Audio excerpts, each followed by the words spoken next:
तो finally India को वो मोमेंटम मिल चुका है जिसकी उन्हें ज़रूरत थी, और आई थिंक अब सुपर 4 में पाकिस्तान को थोड़ा मोहतात होने की ज़रूरत है। ये मैं क्यों बोल रहा हूँ, लेट्स फाइंड आउट। सबसे पहले इंडिया वर्सेस नेपाल की मैच की बात करते हैं। कंडीशंस कल ओवरकास्ट थी, बट आई थिंक इंडिया को पहले बैटिंग करनी चाहिए थी ताकि वो 50 ओवर्स खेलते और सबकी तो नहीं लेकिन काफ़ियों की बैटिंग आती और सबको अपने हाथ खोलने का मौका मिलता। लेकिन रोहित शर्मा ने टॉस जीत के पहले बॉलिंग की।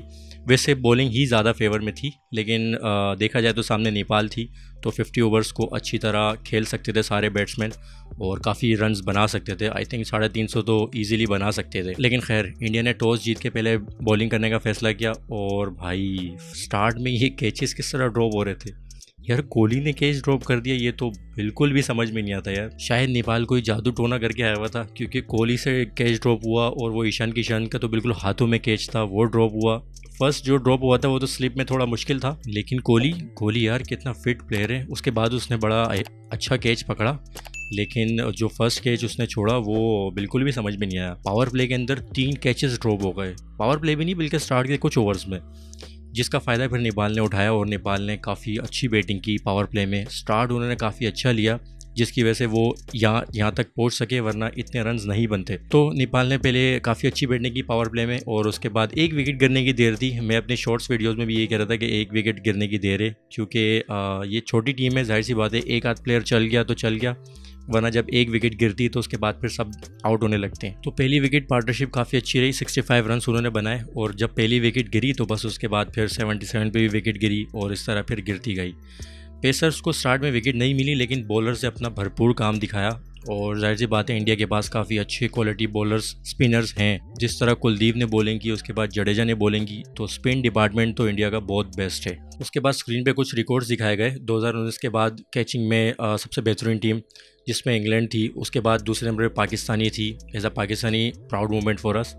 उसके बाद नंबर 9 पर इंडिया थी।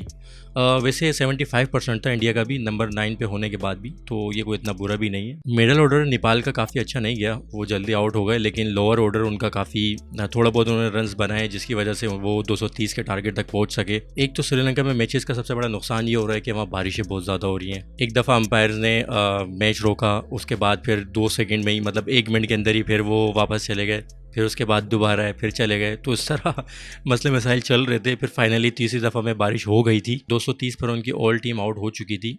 फिर उसके बाद बारिश हो गई, फिर इंडिया की इनिंग्स आनी थी, लेकिन उसका इंतज़ार था। बारिश चलती रही, उसके बाद फिर इंडिया की इनिंग्स जब आई तो वो एक समझो एक T20 मैच बन गया था। और अगर सेकेंड इनिंग में नेपाल की बॉलिंग की बात करें तो उन्होंने जान तो बहुत मारी, लेकिन मैं देख रहा था कि वो सारी बॉलें लेग साइड पे कर रहे थे, तकरीबन लेग पैड पे ही कर रहे थे, जिसपे लेग साइड पे इजीली शॉट्स लग रहे थे। उनके तकरीबन जो फास्ट बॉलर्स थे मिडल में जो उन्होंने बॉलिंग की वो सारी लेग साइड पे ही की। आई थिंक वैसे नेपाल एक नई टीम है तो टाइम लगेगा उनको सीखने में, लेकिन उन्होंने जिस तरह जान मारी, जिस तरह स्टार्ट में उन्होंने बैटिंग की तो वो बहुत इंप्रेसिव थी। मैंने अपनी कल वाली वीडियो में भी कहा था कि इंडियन टॉप ऑर्डर को परफॉर्मेंस देना पड़ेगा ताकि वो अपनी फॉर्म में वापस आएँ। मतलब जो उन पर प्रेशर है, जो रिसेंट टाइम का उनका अगेंस्ट पाकिस्तान का प्रेशर था, तो वो रिलीज़ होगा, और वही हुआ। टॉप ऑर्डर जब आए तो उन्होंने ओपनर्स ने ही भरपूर बैटिंग की, बड़ी बेहतरीन बैटिंग की, स्पेशली रोहित शर्मा। शुभमन गिल ने अपनी क्लास कल दिखाई, जिस तरह वो शॉट्स मार रहे थे भाई, बड़े कमाल के शॉट्स थे। जिस तरह वो लेग के बैट को स्विंग कर रहे थे, मैं तो उसको देख के काफ़ी इंप्रेस हुआ कि यार ये मतलब कुछ अलग तरीके से वो शॉट्स खेल रहे थे। तो रोहित शर्मा ने भी काफ़ी अच्छी बैटिंग की, उन्होंने सही शॉट्स लगाए, सही छक्के वक्के मारे। On the other hand Shubman Gill ने भी यही किया, और इंडिया ईजिली ये मैच जीत गया 10 विकेट से, और जो कि एक्सपेक्टेड था कि 1 साइडेड मैच ही होने वाला है। फिर उसके बाद ग्राउंड में एक और इंसिडेंट हुआ कि गौतम गंभीर को, जो कि वीडियो में साफ देखा जा सकता है कि कोहली और धोनी के नारे लगा रहे थे लोग क्राउड से, लेकिन गौतम गंभीर ने पता नहीं कौन सी फिंगर दिखाई, मुझे ऐसा लगता है ये वाली फिंगर थी, बट आई डोंट नो, सही तरह क्लियर नहीं थी, बट मेरे ख्याल से मिडिल फिंगर तो नहीं थी। उसके बाद फिर गौतम गंभीर से पूछा गया कि यार आपने ये क्या किया, तो उसने सारा ब्लेम पाकिस्तान पर डाल दिया।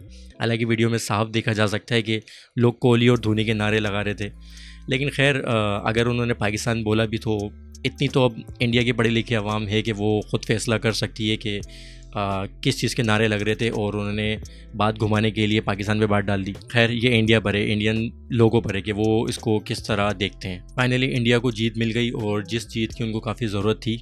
और अब जो पाकिस्तान वर्सेस इंडिया का मैच होने वाला है वो 60-40 नहीं होने वाला, वो 50-50 ही होने वाला है, क्योंकि पाकिस्तान भी उस टाइम पाकिस्तान एक मैच जीत के आया था और काफ़ी इंडिया पे प्रेशर था जिसको शाहीन हाफिज़ ने सही और पाकिस्तानी बॉलर्स ने सही तरह यूज़ किया। लेकिन अब का जो मैच है वो ऐसा नहीं हो सकता, आई थिंक वो ऐसा नहीं होने वाला। और कोलंबो में भी शायद अब मैचेस नहीं हो, वो शिफ्ट हो रहे हैं। इस पर अभी तक कोई फाइनल फैसला नहीं हुआ, लेट्स सी के मैचेस शिफ्ट होते हैं या नहीं। लेकिन अब जो पाकिस्तान वर्सेस इंडिया का मैच होगा वो उसमें पाकिस्तान को भी तैयार होकर आना पड़ेगा, क्योंकि अब प्रेशर इंडिया पे वैसा नहीं होगा जैसे लास्ट मैच का था। लेट्स सी के क्या होता है आगे। अभी तो 5 दिन है वो मैच होने में। तो जाते जाते मैं सिर्फ ये कहूँगा कि इंडिया मैच जीत चुका है और इंडिया वापस अपनी फॉर्म में आ चुका है। लेट्स सी के अब सुपर 4 में क्या होने वाला है। मिलते हैं किसी न्यू वीडियो में, तब तक के लिए टाटा।